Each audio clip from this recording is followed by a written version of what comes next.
I wish I had an excuse, you know? Like, I had to gain all this weight for a movie. There's no movie. If you saw me eat, you would think there were multiple movies. Are they doing a live-action Shrek? This guy's gonna be perfect. I'm wearing my shirt untucked, the untucked shirt, the fat man's last hurrah. Next stop, Momo. You might see a guy with his shirt untucked and think, oh, was he in a hurry?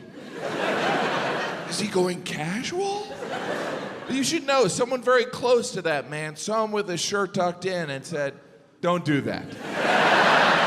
That's visually unpleasing. You look better not fully dressed. The untucked shirt, it's like the male wonder bra. There's a surprise underneath, and you're not gonna like it.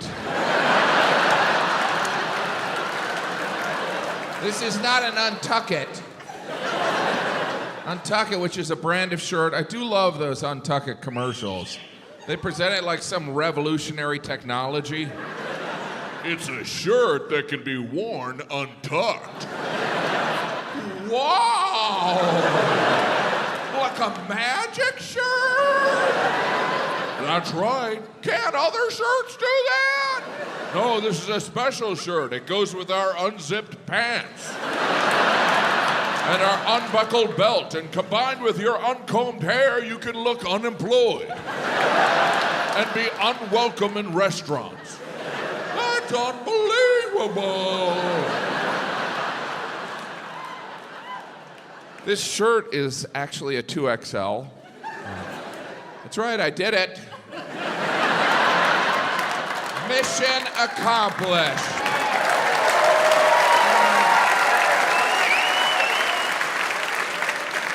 There should be a moving up ceremony for when you hit 2XL. It is with great pride and slight disgust that we present this garment, roughly the size of a circus tent, to this slob who actually struggles to put on his own socks. He may now burp for no reason at all. I am new to the 2XL community. They've been very welcoming.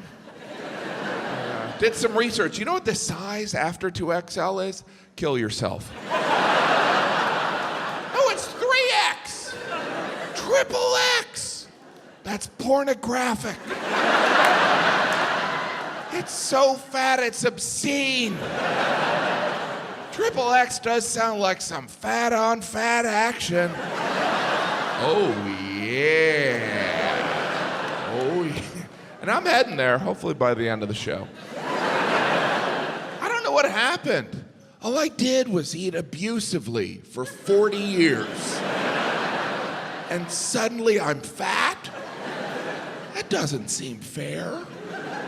I am now at the size, when I go in clothing stores, salespeople look at me like, we got nothing for you.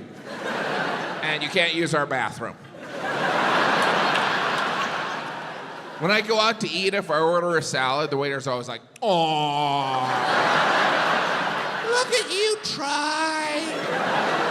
I'm always afraid he's gonna gather the whole staff. The fat pig is trying. The fat pig is trying. Hi, husband. I've always talked about my weight and my stand-up, but in the past, after shows, if I ran into audience members, they'd be like, Jim, you're not that fat. You're not that fat. But now after shows, people are like, good show. You nailed it. I don't care. I like to eat. I like to eat. When you like to eat, what's weird is people assume you enjoy cooking. Well, you must know your way around the kitchen. I know where the food is. Well, you must love to cook. Look, I like to sleep. It doesn't mean I want to build a bed. The truth is, I don't like to do anything. Like when I order delivery, I'm kind of annoyed they don't know what I want already. What do I have to do, everything? I do sometimes lie up here. I'm not proud of it. But sometimes we all have to lie. Like, even when I tell my children not to lie, I'm kind of lying to them. Some people are like, you should never lie to a child. And those people don't have kids. Because when you have kids, you lie to them all the time. You're like, you wouldn't like this ice cream. It's very spicy. I'd share, but Santa said I can't. Now, why don't you go to sleep so I can wrestle your mom?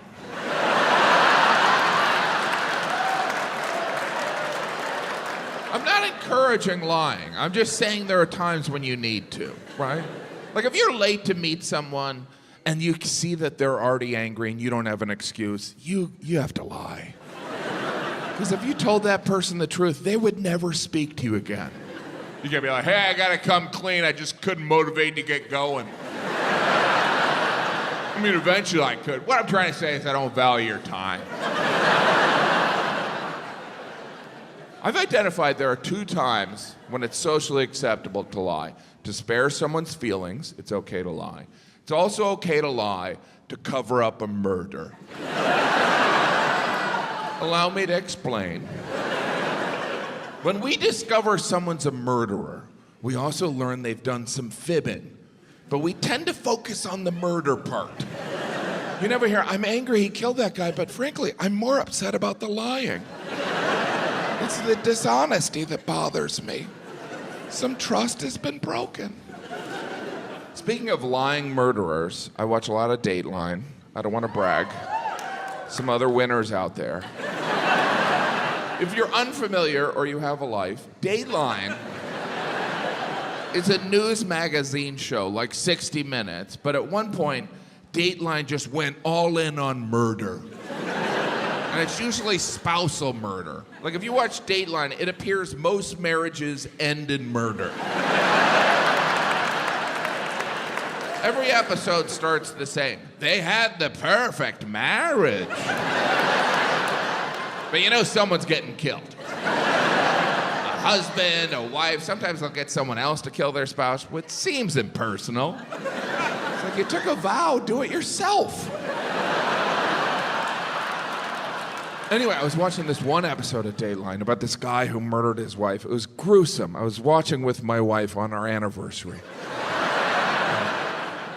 My wife didn't care. I mean, she wasn't thrilled I was taking notes.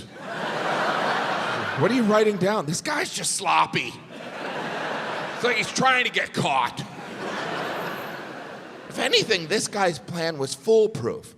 What he did on his anniversary is he threw a party for him and his wife, and they invited all their friends so that they could see how happy they were.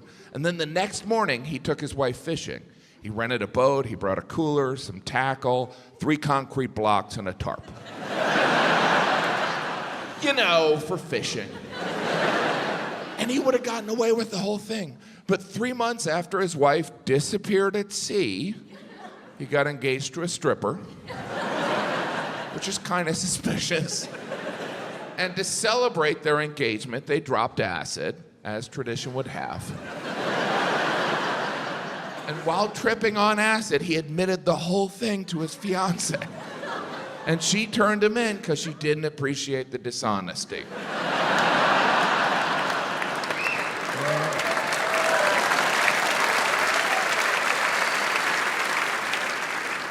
And as the episode ended, all I could think is, I'm a terrific husband. I've never even thought of murdering my wife. Well, I've never made plans to murder my wife. Well, I don't own concrete blocks. I can see some of you are like, Jim, I don't like the murder jokes. I don't like them. But wouldn't it be great if in a week you learned I was a murderer? Because then you could brag. You could be like, oh my gosh, we were at the taping for a special. And he had all these jokes on murder. Were they good? Not really, no. He was better at murder than comedy. We are a country that loves to bet on horses. Every spring we track the 3 races of the Triple Crown, and every spring I always have the same thought. We're still doing this? Is Woodrow Wilson president?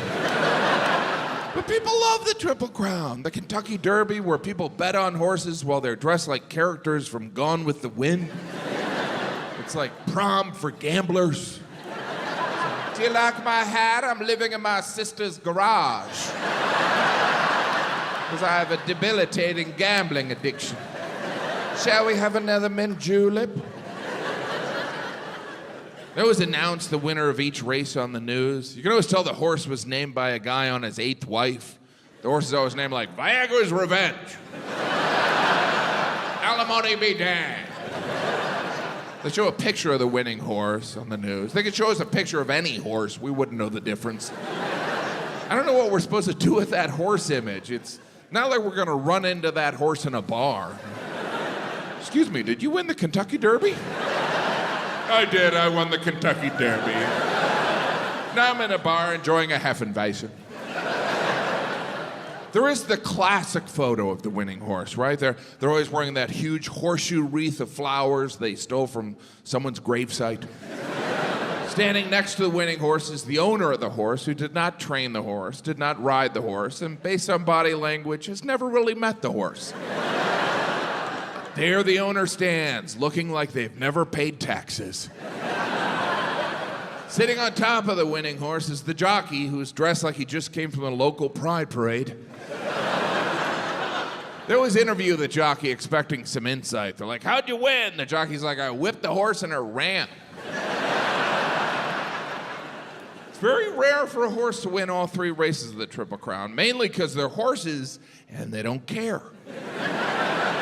Mostly they just want someone to stop whipping them because they're horses. I didn't know this. After the Triple Crown, all those horses retire. They retire at the age of 3, which feels early.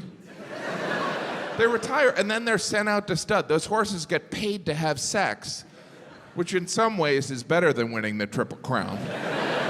That's like the quadruple crown. That's got to be an adjustment for those horses. Like, hey, remember when we whipped you and we wanted you to run? Well, now when we whip you, we're going to have you do something a little different. How many horse jokes is this guy going to do? I never thought I'd miss a murder joke. There's a lot more horse jokes. And if you haven't noticed, I know nothing about horses. I don't horseback ride, mainly because I prefer to be comfortable, and it's not the 1800s. I'm sure the horses aren't thrilled either. They're like, why am I carrying you around? I saw you drive up in a Honda Civic. But people like the horseback ride. I have a friend, she told me the reason she enjoys horseback riding is because she loves horses, which seems like a strange way of expressing love for something. Making it carry you around on its back. I mean, I love my great Aunt Katie. I'm not gonna make her carry me around on her back. Not anymore, yeah? I don't even know why we have to specify that it's horseback riding. Other people are like, hey, you wanna ride a horse? What part?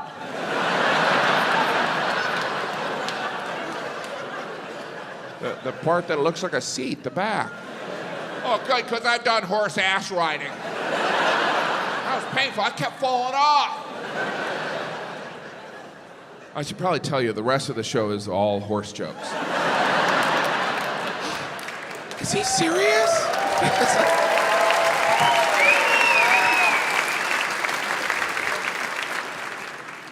There are different types of horses. He's gonna keep going, isn't he? No, there are breeds of horses, right? Which is different from horse breeding. I don't know if you've ever seen 2 horses breed, but that'll keep you awake at night. If you've never seen 2 horses breed, do not YouTube it. Do not YouTube it and print out still images. Don't do that. Don't affix your face on one of the images and show your wife think it's funny. She won't think it's funny. But that says more about her than you. What was I talking about? Horses. It's strange how we treat horses. We give horses shoes. I don't even know if horses need shoes. You never see a horse in the wild walking around like, ow, ow. Wish I had some damn shoes. We give horses shoes that are metal. Metal? That's worse than Crocs. That must be hard to shop for, right? Do you have anything in metal, but not a slip-on, something I could nail to my foot? That's what we do, we nail it to their foot! we're not doing that. We're literally tossing the horseshoe around as a game. The horse must be like, what the hell are you doing with my shoes? Probably looks like we're taunting the horse. Hey, horse, why don't you come and get your shoes? Why don't you go and grab it all you can because you don't have hands? The horseshoe, a symbol of luck for everyone but the horse. I don't know if this is true. Someone told me that when horses are sent out to stud, some female horses will wear high heel horseshoes. Makes them more confident. I'm gonna be paying for this later on, huh? Oh, and I've been on my feet all day. That's gotta be the end of the horse jokes. Horse people, and I'm not talking about people that are half horse, half human, which are centaurs, and they don't exist anymore, right? No, people who own horses will tell you that the horse can't even feel the nail going in their foot. Not that anyone's ever heard a horse go, that's fine, hammer away. Next time, glue, just don't tell me where you got the glue from. Oh, that was too edgy? There's no horses in here. There's not a horse in the front row going, hey, take it easy on the glue, Joe. I love how some of you look forward. Is there a horse up there?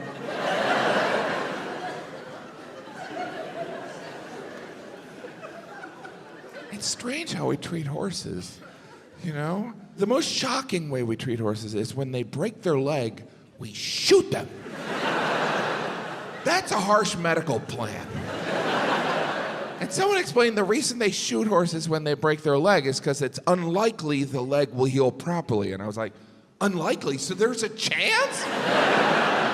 Can you imagine how stressed out horses must be? Like, I stepped on a branch. It was a branch! Put down the gun! Look at the branch! It's a branch! Even if they're injured, they're like, I'll walk it off. I'm gonna walk it off. Put the gun down. Jeez, you guys, anyone... You ever heard of Ben Gay? What's going on? Put down the... And it was great. Alaska's beautiful. My kids were having fun. I was pretending like I enjoyed being outside. And then suddenly we saw a bear like 500 yards away, this huge brown bear, like way bigger than a gummy bear. And I was so excited because I watch nature shows, but I had never seen a bear in person. So it felt like a celebrity sighting. I was like, oh my God, I've watched you on Animal Planet. It's so much taller in person. Can we do a selfie? But unlike a celebrity sighting, there was the risk of death. Like you never hear, we're in a restaurant, Tom Hanks walked in, and then he came over and murdered my family. That never happens.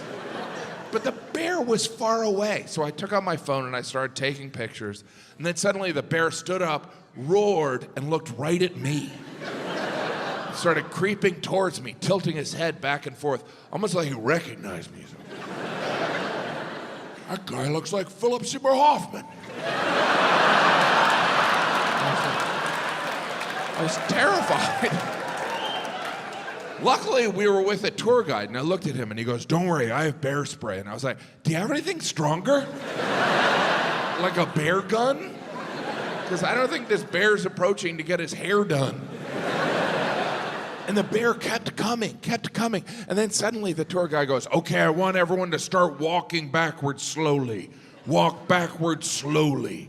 I guess so the bear could catch up. So we started walking backwards slowly. By then, the bear was in a full sprint. I had surgery 12 hours ago, so I smelled delicious. I was also sunburned, so I probably looked like a giant land salmon. The bear couldn't believe his luck. Like, I'm not gonna have to eat for a month. He was like, I'm gonna die. I'm gonna be eaten by a bear. Which is ironic, given how many animals I've eaten. So I started humming Circle of Life and continued walking backwards slowly. I should point out, it's not like we were walking backwards slowly to a car or a cabin. We were walking backwards slowly to nothing. It probably looked like we were teasing the bear, like, come and get it, Mr. Bear. You looking to get a little grizzly? Craving a little 2XL, are you? And before you knew it, the bear was upon us, and he killed us, and we died. Such a bloody mess. No, what really happened is at one point the tour guide pulled out this thing. It looked like a pen. I was like, great, he's gonna ask for the bear's autograph. And I learned later on it was a bear flare, and he squeezed it, and this tiny fireball went out towards the bear. And I was like, oh, good, something to anger the bear. But the fireball bounced off the bear stopped, and then just ran the other way like it forgot something at home. And we all looked at each other like, oh my gosh, that just happened. And that's a true story. Well, most of that's true. Well, it's all true except there was no bear.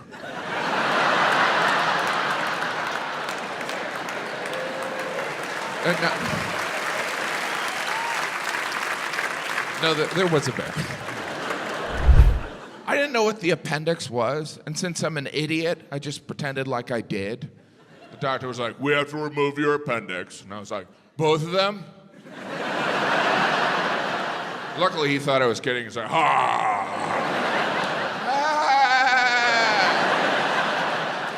I'm so grateful he didn't call me out. I don't know what it would have said, like, there's only one appendix. Oh, appendix. I thought you said lungs. To me, they sound similar because I'm dumb. I didn't know what the appendix was, but I don't feel that bad. The doctor told me science isn't even sure what the appendix does exactly. Science isn't even sure why the appendix exists. And I heard that and I was like, oh my gosh, the appendix is like a Kardashian. It is.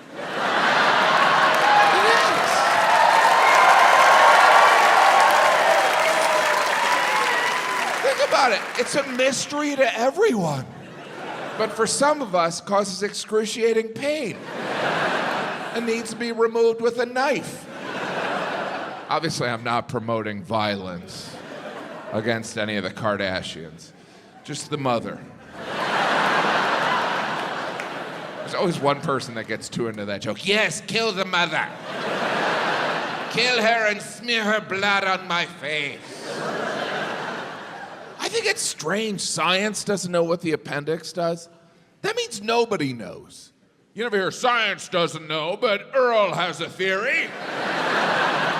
Earl, when you were cleaning the toilet, you mumbled something.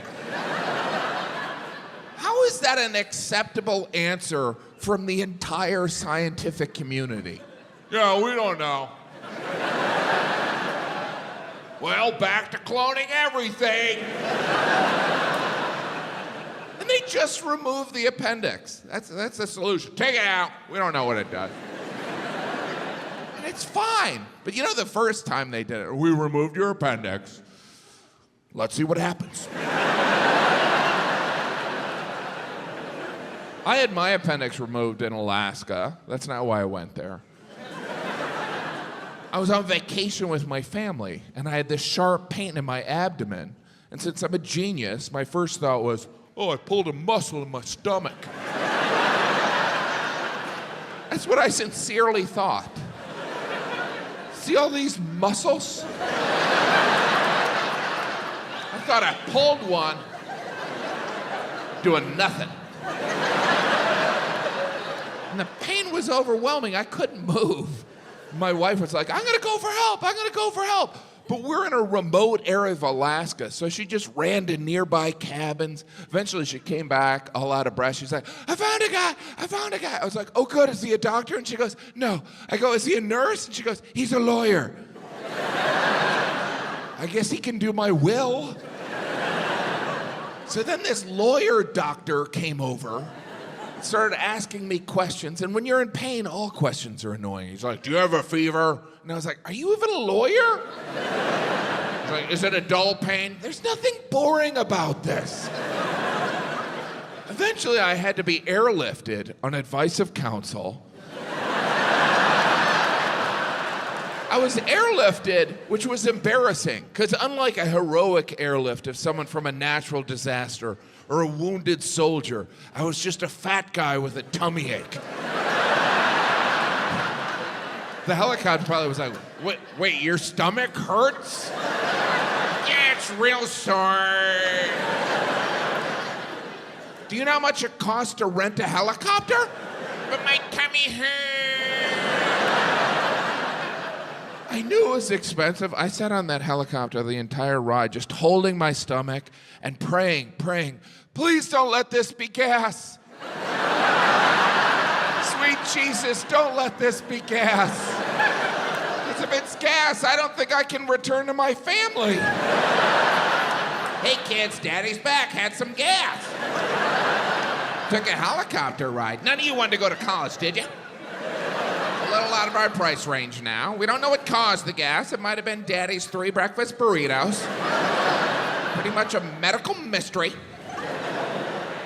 I was airlifted to the closest hospital. They removed my appendix. They did a good job. I mean, I'm female now.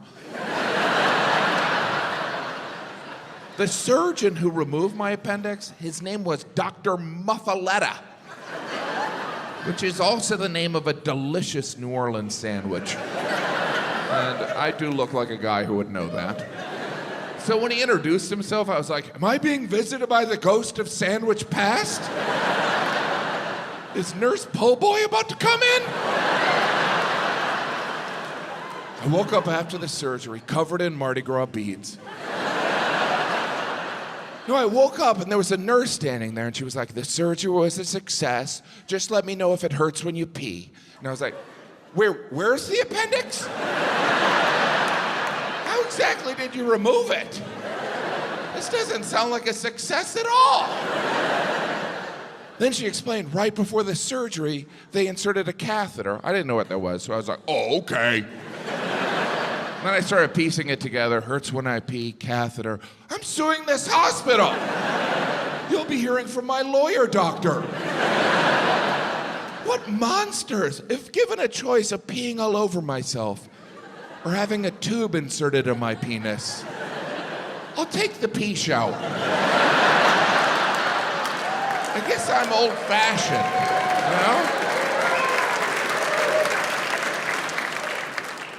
Checking out of the hospital, the desk clerk was so excited. He was like, you had your appendix removed. I had my gallbladder taken out. And I was like, we should vacation together. What are the odds 2 fat Americans had surgery on their digestive system?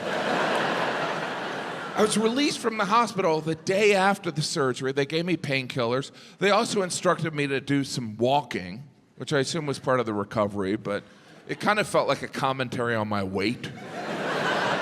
Have you ever done any walking? Have you ever leaned forward and let your legs propel your fat ass? Let's take a break from your motorized scooter. My kids were with me. In Amsterdam, I brought my kids to the Anne Frank house. I told some friends that, and they're like, aren't your kids a little young for the Anne Frank house? And you know what I learned? They are. They're too young. But I wanted to bring them. You know, it's an important place. I want them to learn. So I brought them. We were standing outside the Anne Frank house, and I said, this is a special, somber place. This is where Anne Frank, her family, and some friends hid from the Nazis for 2 years, and they couldn't speak during the day. And Anne also wrote this diary, so let's be respectful. My 6-year-old raised his hand, and he goes, do they have video games here? And I said, I'm going to need you to be quiet for the rest of your life. Bought tickets online to the Anne Frank house. I Googled it. The Anne Frank house has a Google rating of 4.4 out of 5 stars. Who's giving the Anne Frank house a bad review? It's like, yeah, wasn't that fun? It's kind of crowded, and there were no video games. Why do we feel the need to review everything? Nobody's going to Anne Frank's house looking for hot dogs. I misread it. I thought it was Anne Frank's house. I was getting ready to have me an Amsterdam dog. When I travel with my kids, we always try and do one educational thing a day. It usually involves going to a museum. And museums are great. They're important. But they're also exhausting, right? Acting like you're interested in that crap. There's so much pressure to be impressed in a museum. It's like, ooh, look at that, kids. Wow, that's a water fountain. What do we got over here? And I've been to all types of museums. You know, I've been to children's museums, which are really just museums of diseases your kids can get from other people's kids. It's like, why don't you go over there and see if we can get the chickenpox? In Stockholm, I brought my kids to a ship museum, the Vasa Museum. It was a ship museum, but it only had one ship, so it felt more like a ship garage. But that one ship, the Vasa ship, sunk on its maiden voyage in Stockholm's harbor in the 1700s, which is not good. But that's the largest attraction in Sweden. Most countries, their big attraction is a design marvel, like the Sydney Opera House or the Eiffel Tower. But Sweden was like, here's our boat that didn't float. This is why we make furniture that ironically floats.